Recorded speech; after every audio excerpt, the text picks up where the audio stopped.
Oke, halo semuanya. Perkenalkan, nama saya Deva Sandiriana dengan NIM 211. Saya akan menyampaikan topik ceramah dengan topik yaitu budaya kerja keras dan budaya akademik dalam Islam. Assalamualaikum warahmatullahi wabarakatuh. Segala pujiannya milik Allah SWT yang telah memberikan kita nikmat ilmu, nikmat kesehatan, dan kesempatan untuk terus belajar dan memperbaiki diri, serta salawat dan salam semoga tercurah kepada Nabi Muhammad SAW, manusia mulia, mengajarkan kita akan pentingnya ilmu dan kerja keras dalam kehidupan kita. Hadirin yang dirahmati Allah, pada kesempatan kali ini saya akan mengajak kita semua merenungkan sebuah tema yang sangat dekat kepada kita, terutama pelajar dan mahasiswa, serta siapapun yang menjadi pribadi yang lebih unggul dalam kehidupan. Tema itu adalah budaya akademik dan budaya kerja keras dalam Islam. Dua hal ini sebenarnya bukan sekadar istilah modern, melainkan nilai-nilai yang sudah ada sejak zaman dahulu kala melalui Al-Quran dan teladan Rasulullah SAW. Budaya akademik dalam Islam tidak sekadar berarti kita belajar di sekolah ataupun di kampus, namun lebih luas lagi adalah cara kita berpikir, mencari kebenaran, dan cara menghargai ilmu.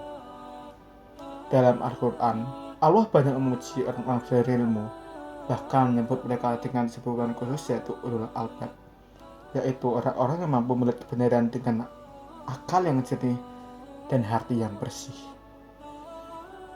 Dalam Islam sendiri, orang yang berbudaya akademik adalah mereka yang memiliki sikap rendah hati, di mana mereka tahu bahwa ilmu datang bukan dari kesombongan, namun dari kurnia yang Allah SWT berikan.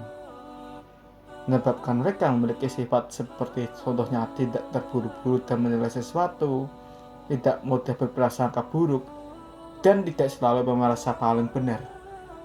Mereka selalu membuka diri terhadap penjelasan dalil dan kebenaran yang lebih kuat. Inilah budaya akademik yang diajarkan oleh Islam. Budaya mendorong umatnya untuk membaca, menganalisis, dan meneliti, serta menghargai yang namanya perbedaan pendapat. Karena itu, dunia Islam di masa lalu dapat menghadirkan banyak sekali ilmuwan hebat seperti Ibnu Sina, Al-Khwarizmi, Al-Farabi, dan banyak lainnya, terutama mereka-mereka yang berada di era The Golden Age of Islam. Mereka adalah salah satu contoh di mana kemajuan dan kejayaan tidak akan selalu diperoleh dari kekayaan ataupun kekuatan fisik, namun ilmu sebagai faktor yang sangat penting. Namun, hadirin sekalian, budaya akademik saja tidak cukup dalam Islam. Islam juga menekankan pentingnya budaya kerja keras yang kuat, terarah, dan sesuai dengan prinsip yang ada dalam Islam. Misalnya, seorang muslim sendiri disarankan bekerja bukan sekadar untuk mencari nafkah, tetapi untuk menjalankan tugasnya sebagai hamba Allah serta khalifah yang ada di dunia. Kerja adalah ibadah selama dilakukan dengan niat yang benar dan cara-cara yang sesuai dengan prinsip-prinsip yang ada dalam Islam.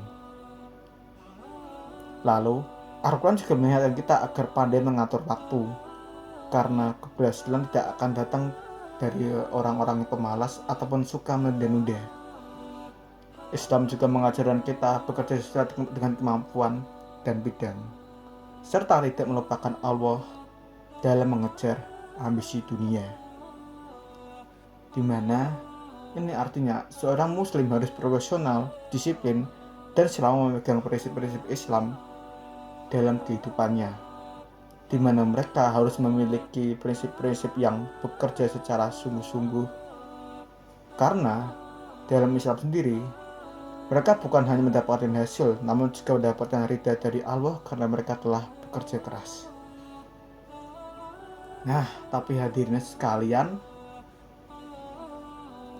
etos kerja yang tinggi tidak akan selalu membawa kita kepada keberhasilan apabila tidak dibarengi dengan namanya akhlak.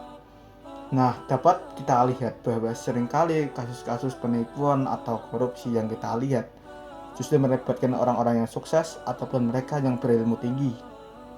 Karena itulah dalam Islam sendiri menegaskan bahwa seorang muslim yang ingin berbudaya akademik dan beretos kerja harus memiliki sifat terbuka, jujur, dan adil. Pertama adalah jujur. Tanpa kejujuran, seseorang akan sibuk menutupi kesalahannya sendiri. Lalu kedua, keterbukaan. Tanpa keterbukaan, seseorang tidak akan berkembang karena tidak pernah mau menerima kritik dan saran dari luar. Lalu ketiga adalah keadilan. Tanpa keadilan, seseorang akan menilai dengan hawa nafsu, bukan dengan kebenaran yang ada di depan matanya. Nah, Allah menegaskan bahwa keadilan adalah sifat yang dekat dengan takwa. Karena itu, seorang pelajar yang jujur dan adil akan mudah menerima ilmu jika seorang pelajar tersebut jujur dan dapat dipercaya dalam kehidupannya. Dan seorang terbuka akan terus belajar hingga menjadi pribadi yang matang. Hadirin yang dirahmati Allah, bayangkan jika nilai-nilai yang telah saya sebutkan tadi ada dalam hidup kita. Semangat mencari ilmu, ketekunan dalam bekerja, kejujuran dalam bersikap, keadilan mengambil keputusan tidak hanya menjadikan kita sebagai pelajar yang cerdas ataupun pekerja yang kompeten, tetapi juga sebagai manusia yang berakhlak dan bermanfaat bagi masyarakat. Maka hadirin semuanya, marilah kita mulai dari diri sendiri. Jadikan belajar sebagai kebiasaan, bukan beban. Jadikan kerja sebagai ibadah, bukan sekadar rutinitas. Jadikan kejujuran dan keadilan sebagai prinsip, bukan hiasan kata-kata, dan yang paling penting, Allah sebagai tujuan akhir dari setiap langkah-langkah yang akan kita lakukan dan yang akan kita tempuh tentunya. Semoga Allah menjadikan kita sebagai hamba yang cinta ilmu, rajin bekerja, jujur, adil, serta selalu mendapatkan petunjuknya. Hadirin sekalian, selesai sudah salawat yang saya sampaikan. Semoga ilmu-ilmu yang saya sampaikan tadi dapat bermanfaat bagi kita dan dapat kita terapkan dalam kehidupan. Assalamualaikum warahmatullahi wabarakatuh.